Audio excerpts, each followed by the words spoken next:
went through yesterday, but I'm going to record them anyway, just because sometimes I say something different that they're... Okay, the problem I'm running into, and I'm not surprised, this room does not have MATLAB installed in it. I discovered that yesterday. So as a result, yesterday's lecture was relatively short. Actually, it was right around a little over an hour, but I had a headache going there. I'm going to stop this lecture the same place as I did yesterday. There. And as I said, as soon as I finish this lecture, I'm packing up and heading to Putrajaya, only because I don't want to head to Putrajaya tonight and fight the traffic. Anybody who's driven in and out of KL at 4 or 5 o'clock in the evening knows what a fun thing that is to do. So, there. Okay, I'm switching topics here to MATLAB. Come on in, there. I need to have a camera to kind of record everyone who walks in late. There. As it is, we don't. No one knows who it is. They just know somebody walks in late. There. Okay, let me just kind of go through these slides here. This is introduction. This is the Palm book right there. I just got a copy of the Palm book yesterday, ebook form, so I'll make that available so that the slides will match the book that I'm following. There. Everyone's sneaking in here. There. So, okay. There. So, okay, as I go through this here, MATLAB is a program right there that basically allows us to do calculations. It can be used as a desktop calculator. It can be used as a programming tool. There's lots of toolboxes available for it, but it's a tool. It's probably not the best computer programming language there is out there, but it's a tool that engineers will quite often use. Instead of writing programs, they'll just bring up the desktop and go through and do things very quickly right there. So this is what the desktop looks like right there. I'm going to bring up my MATLAB right here. And this is a slightly different version, I think, than what's installed upstairs. And it's definitely a different version than what's on the slides right there. All the versions are very similar to each other right there. There's also a shareware version of MATLAB, and I'm trying to get that downloaded and installed. Actually, I downloaded another version last night, and I have not tried it yet. There. But MATLAB has got, the way I've got this set up, I've got multiple windows here. I've got the current window folder over here. I've got the workspace over here, the command window here, and this is any details. It just kind of shows if there's any details of a file there. So, there, but that's what the command window looks like right there. And we could type our commands right there. So, and we could, and I'll go through demonstrations of that as we go along here. Right there. So, entering commands retains your previous keystrokes, uses the up arrow to scroll back through the commands. Once press a key once the previous entry right there, and I'll go through a quick demo. Down arrow, and then you can edit that there. So here's there, and I'll just go through some basic commands there with MATLAB. So I can say 5 divided by 8, and just gives me the answer to that right there. So there. So I can say x is equal to 5 divided by 8 in there, and I can just type x, and it tells me what x is right there. If I want to go through, and I could hit the up arrow, and it just repeats the same command right there. So that's all that it says. Then I can say x is equal to 5, y is equal to, and I don't, I love this computer, but it's got a funky keyboard right there. Well, it's small and light. It's designed. It's a tablet that can be used as a computer. At the desk, I plug it into a real keyboard up there. So, and then I can say x divided by y right here. So I've set up some variables. Notice over here, I've got my workspace. These are all the variables that I'm using, x and y, and these are their values right there. So, one thing about MATLAB is right there, and again, at there. there is we don't have to declare variables before we use them. There's no variable declarations. There's no type declarations. It's much easier than C in that respect, right there. Well, we're running this in an interpreted mode. In other words, we type a command, and then the software reads the command and figures out what to do. It's not there. So when we run code in MATLAB, it's much slower than if we run it in a C program, right there. Because C will take the code and it will convert it to machine code, and it will optimize it, and it will run it the fastest that it can possibly run. When I type a command in MATLAB, it goes through and figures out how to execute the command. MATLAB is much slower, so we would not use it for heavy-duty programming typically, right there. Right there. So, very similar in terms of that. It's got this left division, which this particular author likes to use this left division. I never use the left division, but it's actually the reverse of that, right there. It's the reciprocal of that. It's kind of a funny thing. It comes in handy sometimes with matrix algebra, though, right there. And I don't use it. I use the matrix rows to the -1 to find the inverse of it, that there. So, addition, everything else works exactly the same, that there. Order of precedence is the same as any other computer line programming language. I'm not going to spend a lot of time on that.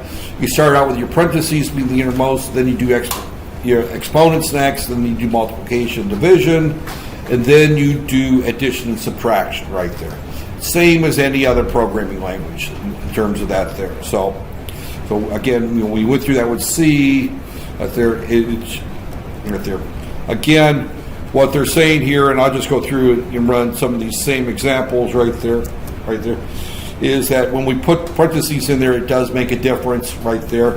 So for example, on this one here, this is 3 times 16 plus 5. This is 49, 7 raised to the, so 7 squared. And that doesn't look like it should be 145. 7 squared is, that's 12 squared. Right there. I'm making the same stupid mistakes I made yesterday. I can't read. That there. For some reason, I'm thinking it's plus. That there. Okay. So this is 12 squared, which is 144 plus 5.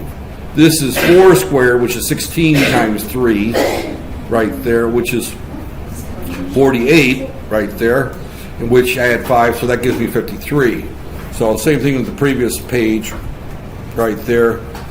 This is 8 plus 15 is that there. This is 8 plus 15. That doesn't change, but this changes. This is 8 plus 3, and the whole thing multiplied by 5. So the parentheses make a difference.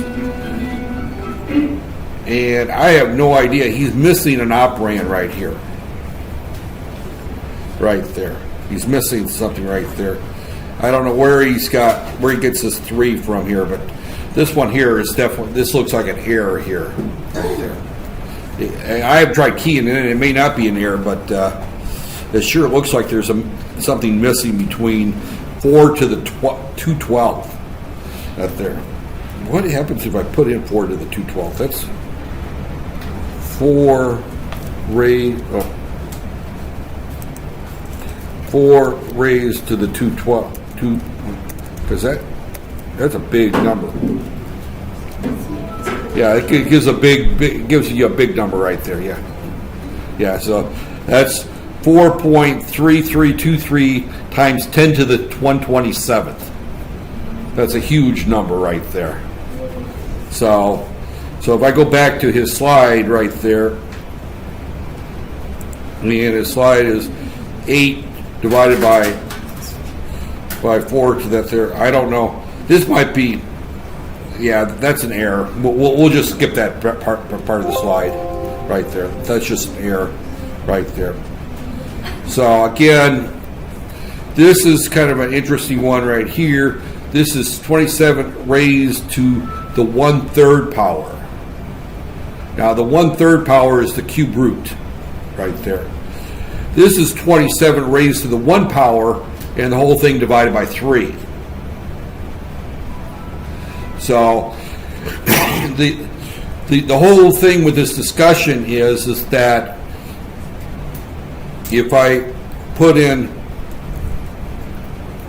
27 raised to the 1/3 divided by 3, I get 9. That's 27 divided by 3. If I put 27 raised to the 1 divided by 3, I get 3. So that parentheses makes a big difference, because without the parentheses right there, I'm just raising 27 to the 1 and dividing by 3. That gives me 9 right there. Here I'm raising 27 to the 1/3 power, which is the cube root. 3 times 3 times 3 is 27 out there. So the cube root of 27 is 3 right there. So the whole point of this, the whole discussion, is to make sure that you understand that these parentheses make a difference in terms of how things are done. Because now these are the same rules that apply if you're writing in C, by the way, or Visual Basic, or Pascal, or any other computer language, Fortran, COBOL. Some of you are unfortunate enough to see COBOL at some point in your life, right there. But regardless, you have all these various right there. The assignment operation that there does the same thing as it does C. Assigns 3 to the value of x out there. We can type x is equal to 3 plus 2. That takes 3 and adds 2 to it, and it's going to make it 5 that there. So we cannot go the other way around. We can't say x plus 2 is equal to 20. Again, that's the same thing as a computer program. In that there, because that would say x plus 2 is equal to 20. We can then calculate x is equal to 18 from there. That's an algebraic expression, but you can't do that there. So in MATLAB, the left side must be a single variable. The right side must be a computable variable. The first time I danced on stage with my contact was right there. If you're going to surf the web, make sure you turn your speakers off. That's rule up there. Same thing if you're going to surf Facebook on your phone. That's there. I've caught a few people doing that. These are some commands right there.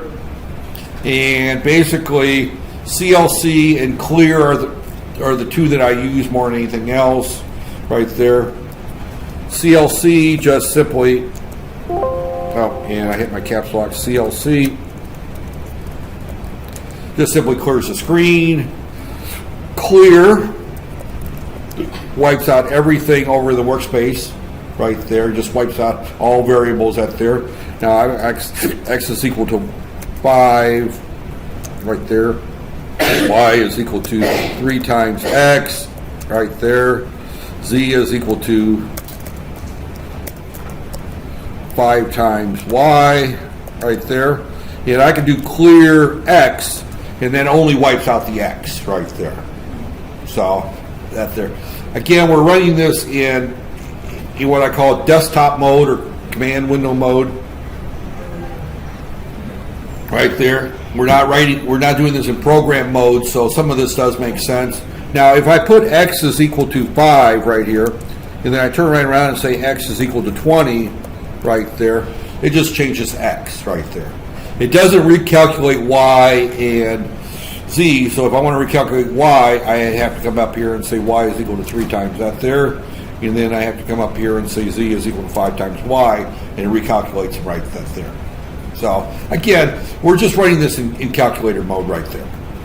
So, and this is just kind of an introduction that there. Quit just bails us out right there. And bar exist, again, that's kind of an interesting one there. Exists y right there. And the answer is 1. Y exists. If I say exist k, it'll come back and say 0. There's no variable named k defined in my workspace. You probably won't use the exist function if you're in the desktop and you've got your workspace turned on. Now you can turn off, shut the workspace off right there. Clear the workspace right there. I can also minimize this particular space right there, see, make it go away. I can turn it back on right there. And and restore it right there. See, I can turn off these windows like this deploy bat right there. I can turn that off right there. So you can set this up any way you want to do right there. Now, the next set of commands are somewhat required.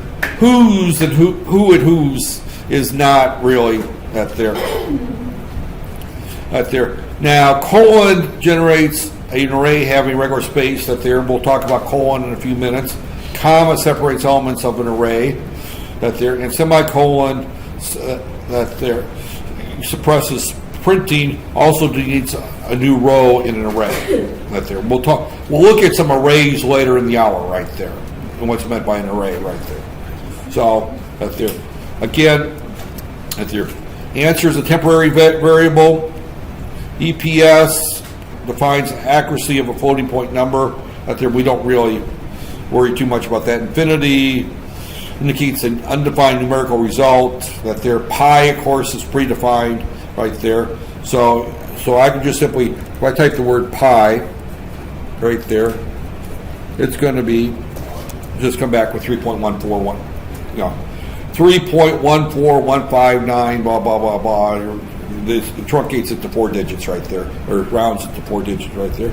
So again, I can say who, and it says that I've got 4 variables to find: answer, X, Y, and Z.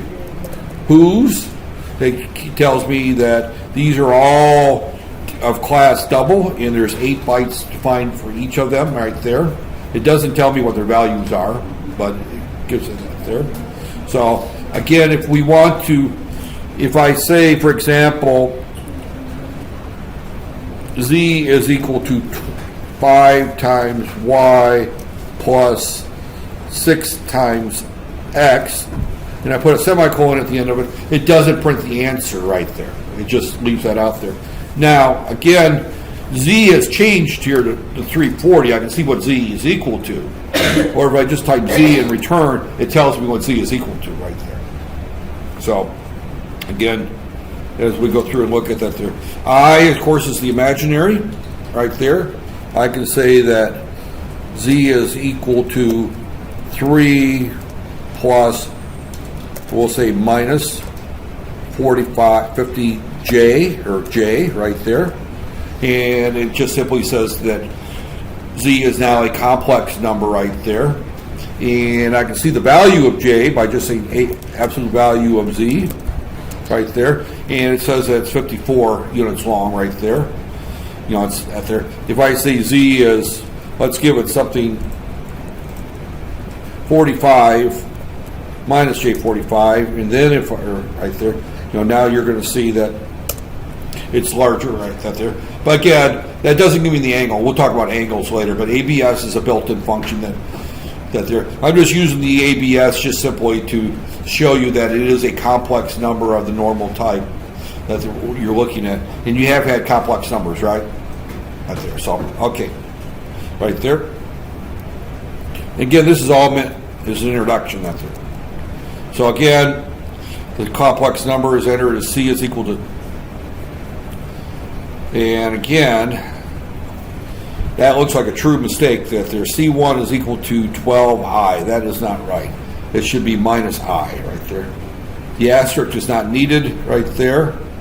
So you could put it in there if you wanted to. Again, be careful, expressions right there. It does that multiplication first. So it's going to be 7 divided by 2I, which is going to be minus 3.5I, because when you put the I underneath there, it becomes negative, right? 1 over I is equal to negative I, that there. So this one here, where I say right here, but it does this here, this is actually going to give us 2 different results right there, because here it's going to do this multiplication, do this divide first, and here it's going to do the divide by I first. So if I put this in here, and it says 7 divided by 2I, that gives me negative 3.5I. If I do 7 divided by 2, 7 divided by 2i, right there, and we have to do times I right there. And that gives me plus right there. When I put the parentheses in there, the multiplication sign is needed right there. So that there. So again, you have to be careful with these things. These are just little gotchas right there. Now in C, there is no complex numbers unless you define something as a complex type right there. So okay, again, right there. And again, notice that we've got, this did not work right there. That 7 divided by 2 with the I there, that gave me an error that there. So these slides, I don't have much faith in them right there. And keep in mind that these slides are put out by the publisher, not by some faculty member teaching a course. So that means that they paid some instructor from another campus to develop a bunch of slides for this course, and that particular instructor didn't test the slides code. And the reason I know that is because I made extra money over the years developing slides for courses that there. So I didn't develop these slides.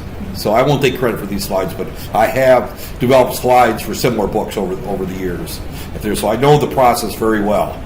And somebody writes a book, the publisher wants to put the book out, and of course, when the publisher puts a book out, it's the more things that they can give to an instructor to make teaching the course easy, more likely the instructor is going to pick the book. And in the U.S., if an instructor picks a book, that means every student in the course has to buy the book, and this particular book probably sells for $100 to $150 U.S. each copy. They give the instructor a free book, and they give him all the tools. They give him test banks. They give him free slides. They give him that way the instructor can walk in and just teach the class and not prep for it. And instructors are lazy. I admit to being lazy from time to time. I think I admitted that to this class before, right? That I can be lazy from time to time. And not from time to time. Anytime I can save work, I'll do that. So So the instructor that did this actually didn't test the slides commands right there. So they have errors right there. But I'm being lazy. I'm using his slides right there. So I meant to be lazy because I'm using his slides, and I'm not developing new slides for this class right there. Okay, these are the formats right there. Again, I'm not going to worry about that there. Now, again, we can develop arrays. Now, arrays are very powerful tools, especially if we want to do graphs right there. If I want to do a single graph right there, let's just say t is equal to bracket 0, colon, 0.01, colon, 10 right there. And I'm going to put a semicolon there. That creates an array of,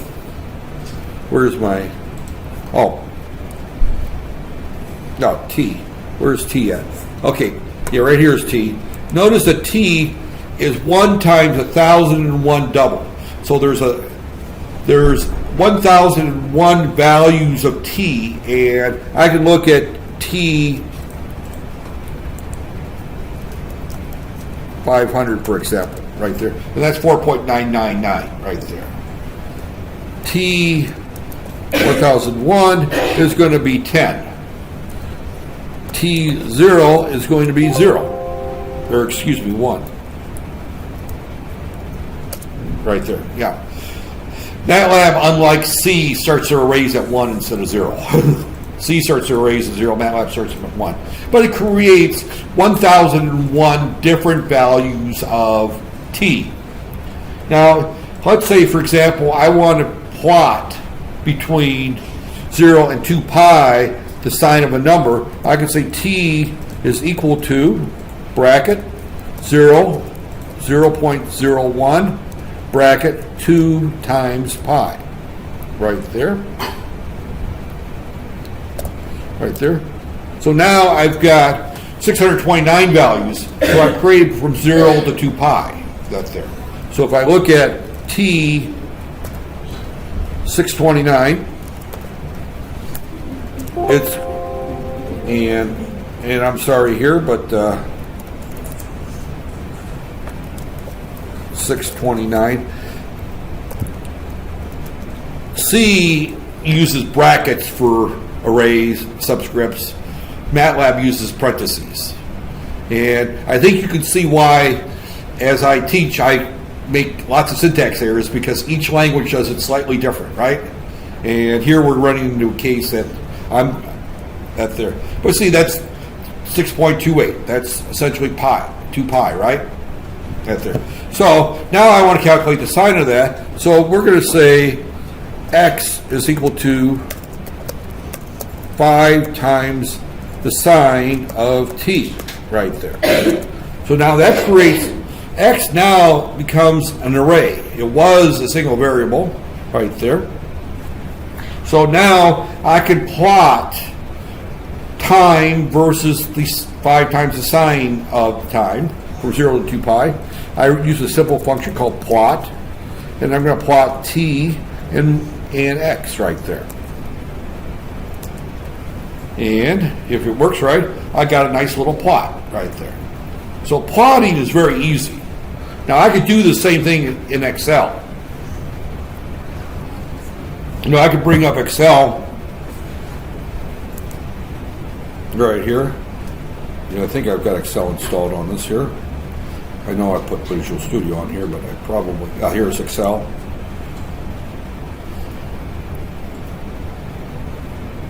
And right there.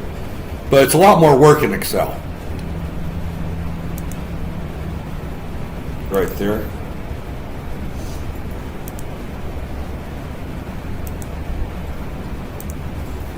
And I can say T, and then I can say, what did I call it? X or Y? X. And I can say 0, 0, and then I can say A2 plus 001, 0.001, right there. And I need to do an equal sign in front of that again, right there. And then I can copy that down to 629, right there.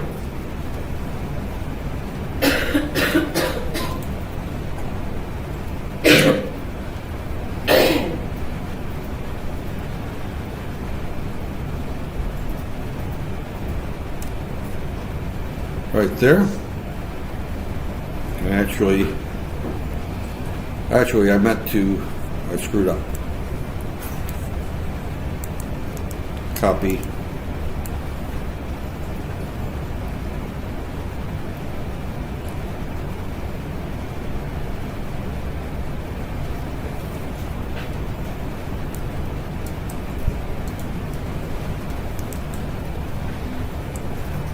And paste. Right there. And as you can see, I've got my values that there. All the way to 6.2 that there. And then I can say here, equal 5 times sine A2, right there. And I can copy that.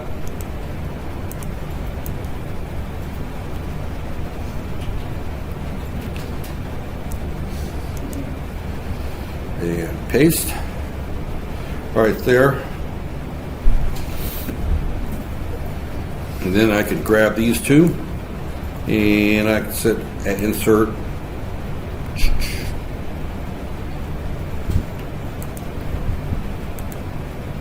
right there. And, oh yeah, I guess I didn't need to put that in there. I just need to plot that. But I can do that with Excel, as you can see. That's there. But at there. But this is much easier, I think. I think this is much easier right there. So again, we just went through another function here called plot. Now I can also do other things with plot. I can put their X label.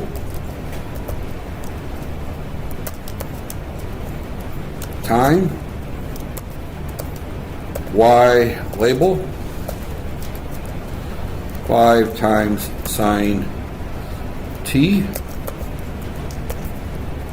right there. And notice that I placed some labels on my graph right there. So if you had to do a lab report, this is a very quick and easy way of plotting graphs right there. Now, if you had data, you could just put the data into an array and tell it to plot the data that's there. So in other words, if I wanted to plot a graph of a bunch of data that's there, and I'm just going to make up some data, I'm just going to say that x is equal to, or I'm just going to say t is equal to bracket 0, colon, 1, bracket, 15, bracket, right there. Again, that's going to give me t is equal to, t is actually going to be 0 through 16, and I can simply say that x is equal to bracket 1, 2, 3, 5, 7, 9. I'm just putting numbers 1, 2, 3, 4, 5, 6, 7, 8.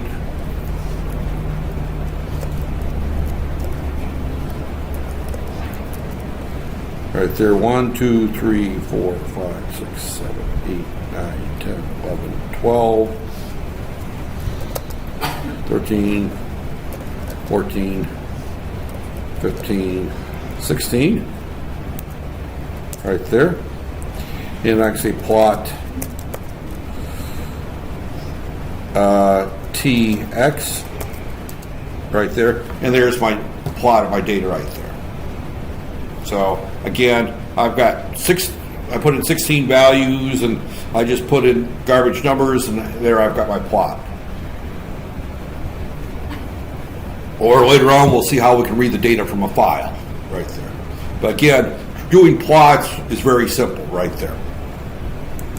Right there. As a matter of fact, I think I got an entire lecture scheduled on plots right there. So again, computed that there. But that single line, what we've got here essentially, though, is that we generate an array between, in this case they called it u, and then we say w is equal to 5 times the sine of u, and it actually creates another array called w, and generates that, that having all the values of the sine of u right there. So again, this kind of goes through, I show that there. We can look at the length and determine how many values that there.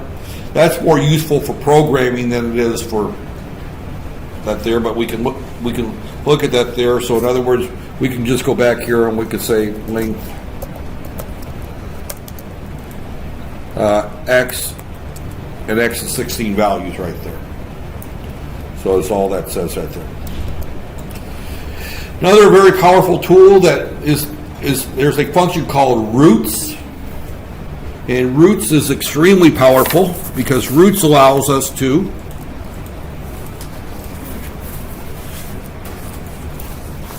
where's my pen? Oh, there's the pen. Okay. Right there. Right there. Roots allows us to in other words, we can say that we have a function called polynomial 4x squared plus 3x plus 2. That's a quadratic. And we're going to say we're going to set that to equal right there. And of course, we know that x1, x2 is equal to minus b plus minus 4b squared minus 4ac over 2a, right? Right there, that's that there. Well, what if we put this in 4, 3, 2 right there? We can,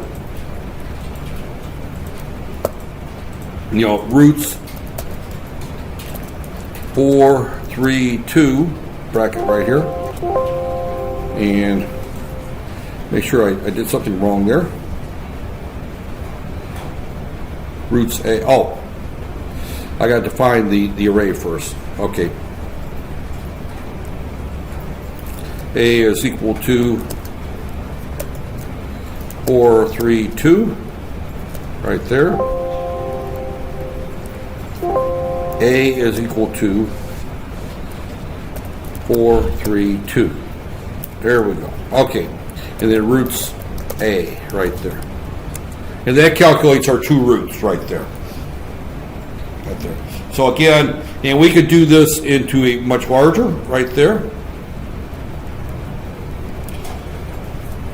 1, 4, 5. You know, here we're talking right there. X to the x squared, x cubed, x to the fourth, x to the fifth, x to the sixth right there. So we're looking at a sixth order equation right there. And we can calculate the roots of that there. And we end up with 6 roots right there. So this particular case, it looks like we've got, actually there's an odd number of roots right there. 1, 2, 3, 4, 5, 6. Oh, okay, here's my second real root. I was going to say we had to have our complex roots have to be in complex conjugates, and so we got 2 real roots and 2 complex, or 4 complex roots. So this is a very powerful tool for solving complex polynomials right there. Right there. And if nothing else is worth the time, you get into advanced network theory or feedback controls, where you've got third and fourth quadratic equations you need to factor right there. You look at this right here, and it really saves a lot of time right there. So that's another function. I'm not going to be teaching that so much here, but again, we're looking here is that polynomial roots is one of these tools that is very powerful right there. So here's another list of commonly used functions right there. Again, they're just like programming. Keep in mind that when we take the cosine or sine or tangent or arctangent, that we're using radian values right there. And expx is e to the x. Log 10 base 10x is base 10. Log without the 10 is using the e, the log right there, the natural log. Square root. There is no cube root, but you can use the x raised to the 1/3 power, raised to the 1/4 power right there. Okay. Now, this is what happens when you type something in. I type the word problem 1 in. It sees if there's a value, if not, that there. And then it goes through and it looks to see if it's a command. If not, it goes through and it looks for something called the executable file right there. Right there. Right there. Right here. So it looks for a file right here called problem1.m, and it looks in its current directory, and then it goes through the search path right there. Now the search path is the list of directories that MATLAB uses there. So one of the things we have to do is we have to set our, right there, and again this is the same thing. We have to go through here, and we can add a directory to the search path. We can change the current directory, we can do the directory. These are all basically that there. I find it easier to use the desktop than learn all these commands right there. So in this particular case, what I normally do is if for example, I want my main directory to be in my documents under MATLAB. So I'm going to do a cd C:C,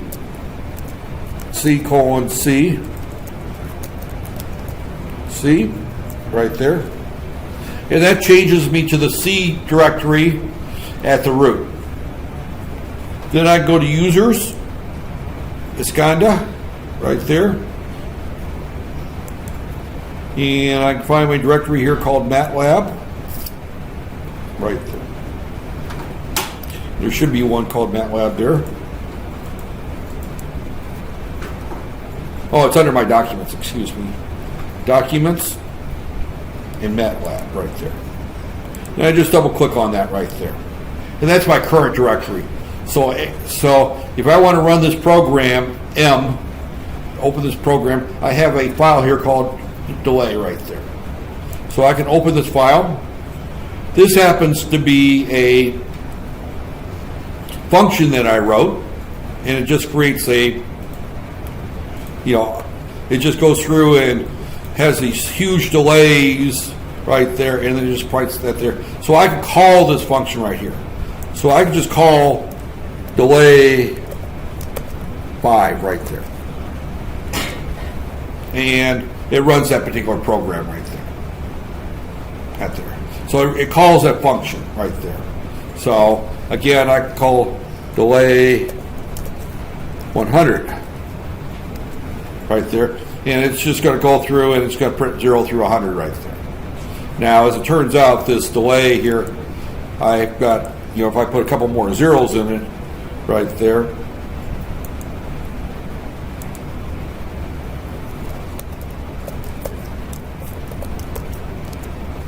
and now you can see a significant delay right there. Right there. So again, this was just a demo that there. But this is a function that I wrote. Oh, it's not done yet. Got one more. Right there. Okay. So this is a function. I pass it the variable m. I don't tell it what the type is right there. Right there. And I say for k is equal to 1 colon m. So this is a for loop written in a function right there. And then I got another function here for I is equal to 1 to 50 trillion, whatever that, I haven't counted how many spaces that there is. So that's 500 million right there. 500 million. I'm going to print I but suppress it so it doesn't show up. Otherwise, I'd see I show up 50 million times. Then I'm going to print K out, whatever K happens to be. That's why you saw that K is equal to K is equal to K. That's there. And then I end this loop, and then I end this loop, and then I end the function. So, but this is the function I wrote, and it's in a separate file. Right there. And right there. And I can just call delay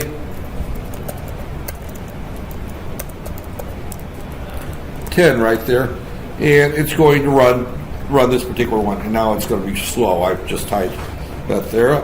So, but that there. So again, what we're looking at right here is that instead of going through all of this, I just do the CD C:/, and then I just traverse through, and then I just open it up that there in Windows form. You don't have to remember all these right here. If I want to add a particular directory that's there's a set path right here. This shows me everything that's in the current path right there. And of course, we've got a whole bunch of stuff in there. And I can say add folder, add with subfolders, add right there. And I can say select folder, and now that's been added to that folder right there. So I can add a folder that way right there. I can delete a folder right there and remove it from the search path right there. So to me, it's much easier to use the set path tool right there.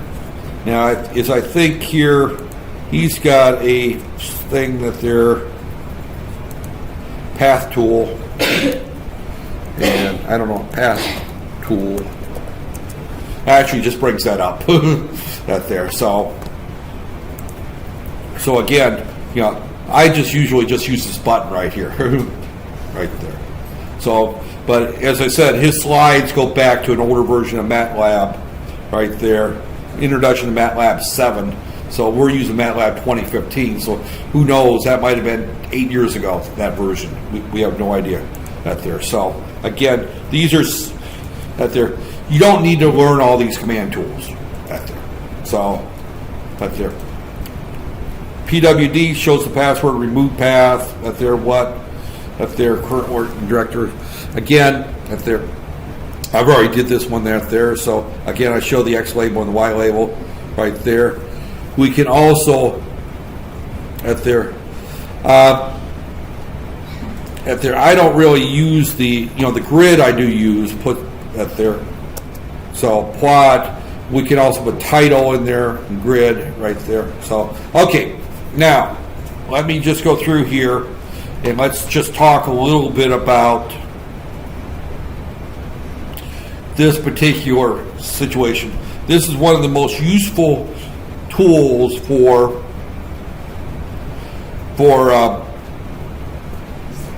electrical engineers that you're going to find early on with MATLAB, and that is a solution of linear algebraic equations right there. Now I do it completely different than he does right there. I don't use this format right here. I use that there. But let's just kind of look at it there, and I think this is kind of where I ended up yesterday. Actually, I don't know where I'm at on time here, but that there. But let's just kind of look here, and let's look at a circuit. And I'm just going to make up a random circuit right there. 3 ohm, 12 volt, 6 ohm, 10 ohm, right there, 22, and that didn't help me any, 22 volts right there. And let's make it interesting. Let's just put another right there. So we have 3 loops, right? Now, let's call this a 8 ohm right there. Okay, now, I don't know how you were taught loop equations here, that's there. I'm going to go through and assume that you understand the way that I'm doing it, but I've got 3 loops right here. I1, I2, I3, right there. So this is a 3, and not a very good looking 3, but I3, right there. And this I1 right there. So okay, so the way that I typically do this is I'm going to go straight to the matrix form. I'm going to call the resistance matrix right there, but I'm going to write the equations first, and then we'll go through here. The equations would be minus 12 plus 3, and my pen is not being nice to me, 3 I1 plus 6 I1 minus I3 right there, plus 10 I1 minus I2, right, equals 0. That's Kirchhoff's voltage law equation right there. My second equation would be, starting here, would be 10 I2 minus I1 right there. I didn't give this a value. We're going to say that this is 4 ohms, okay? Right there. So plus 4 I2 minus I3 right there, plus 22 volts equals 0, right? And my last one, starting here, is going to be 8 I3 plus 4 I3 minus I2 plus 6 I3 minus I1 all equals 0 right there. Okay, those are my 3 equations. And I assume that you went through something like that before. Now, I do a shortcut method, and I just simply write the equations down by inspection right there. And I start off with R right there. And I just say this is loop 1, loop 2, loop 3, I1, I2, I3 right there. And I just write down all the resistance in I1 that it's flowing through along with the direction. Now, I1, everything's going to be positive. Now, my rule is that, as I said, I'm lazy, And if you're lazy, you do things the standard way. That way you don't have to think every time. So I draw all my loops clockwise. When I draw my loops clockwise, this will result in everything being off the main diagonal will pretty much always be negative right there. So in loop 1, I've got 19 ohms. So I'm going to just put a 19 here, right there. Between loop 1 and loop 2, I've got 10 ohms. They're going in negative directions, right there.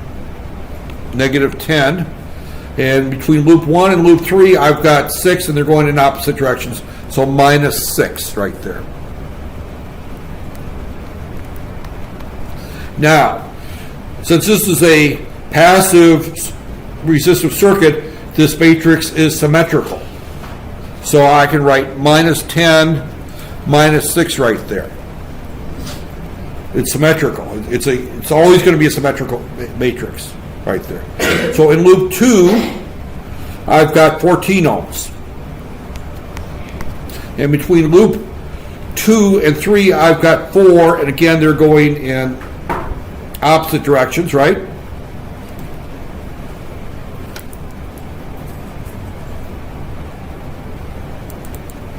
And how did I guess I can't make that go away. All right. So it's going to be minus 4.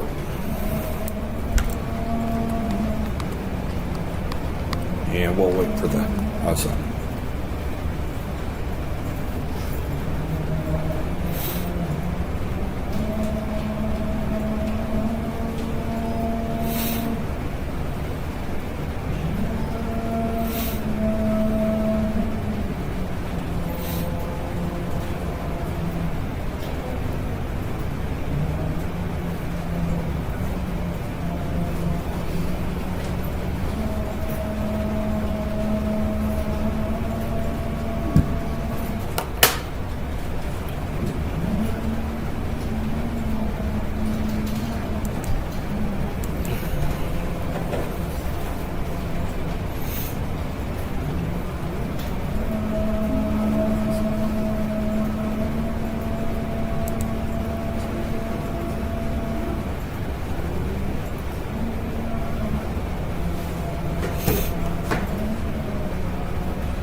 Okay, all right, and then around loop 3, I've got 18 ohms right there.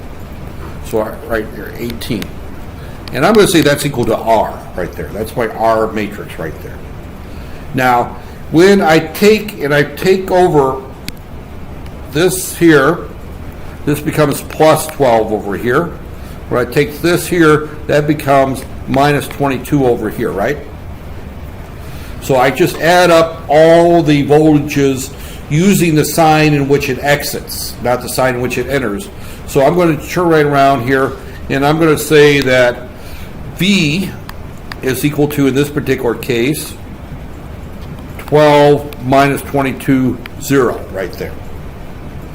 That's the sum of all the voltages around here. Go around this loop here, I go in the negative 12, so I come out the positive 12. I've got one voltage source here. Here I go in the positive, come out the negative, so I got minus 22.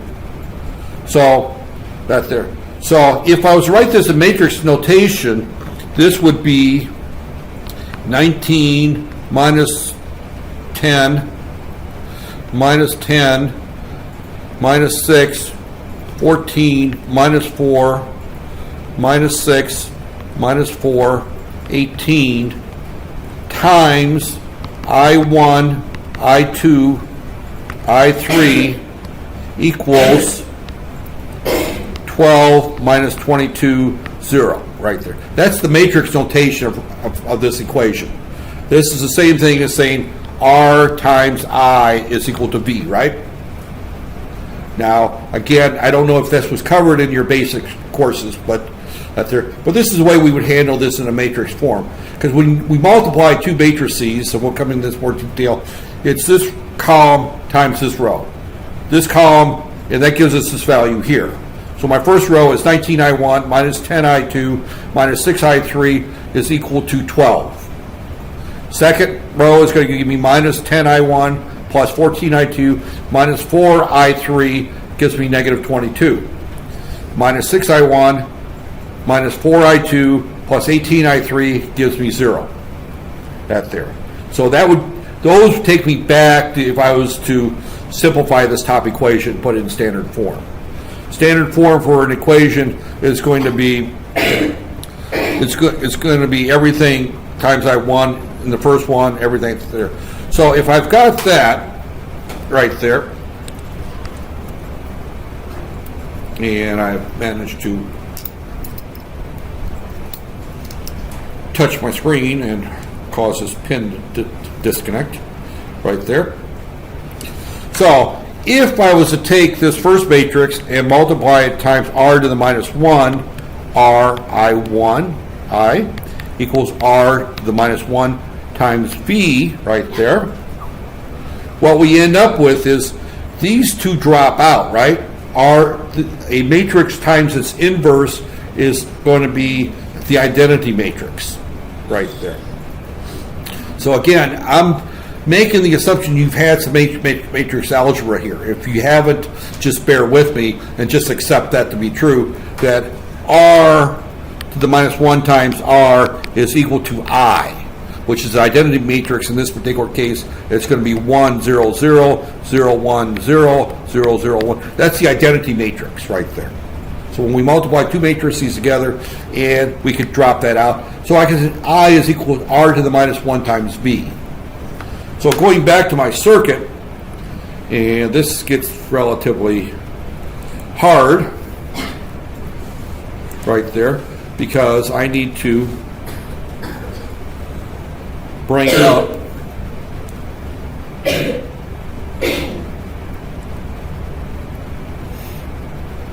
MATLAB at the same time right there.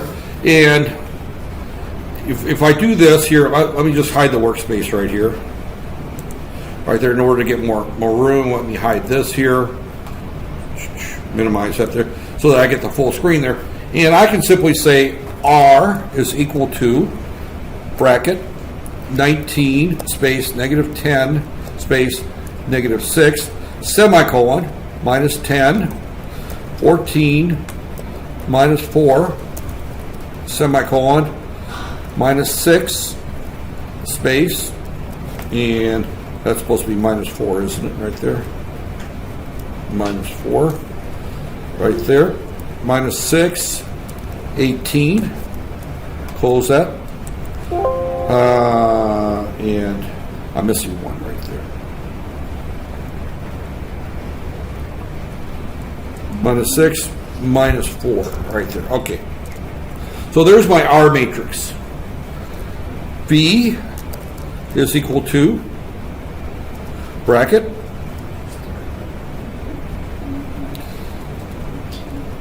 12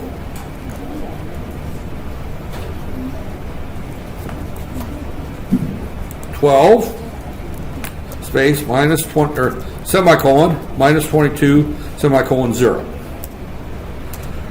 right there. So I can say I is equal to, and I'm going to say R, and I'm going to put in parentheses R raised to the negative 1 right there, negative 1 times V right there.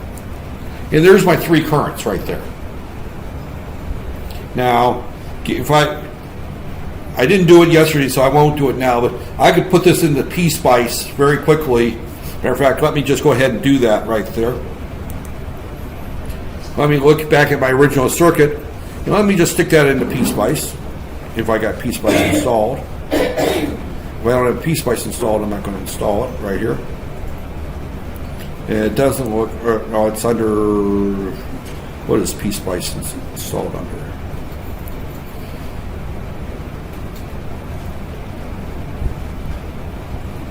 I thought I had it installed. Cisco. I may have uninstalled it. Right there. That's my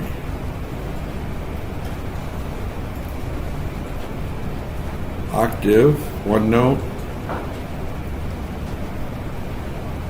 Reader, Silicon Labs, TechSmith.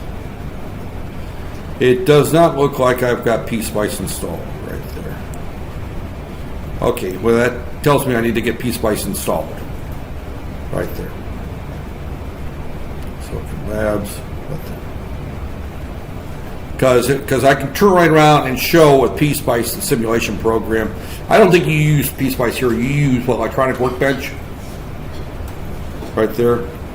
Colibri, Cisco. Yeah. I've got P-Spice at somewhere, but it's not installed. But I can go through and verify these results with P-Spice right there, that I would get those currents going around that particular loop. I think at this point, this is where I stopped with the gentleman yesterday. That's there. Even though it took me longer. Actually, yesterday at this point, I had a migraine and I was starting to make lots of stupid mistakes. That there. But I'm going to go ahead and stop.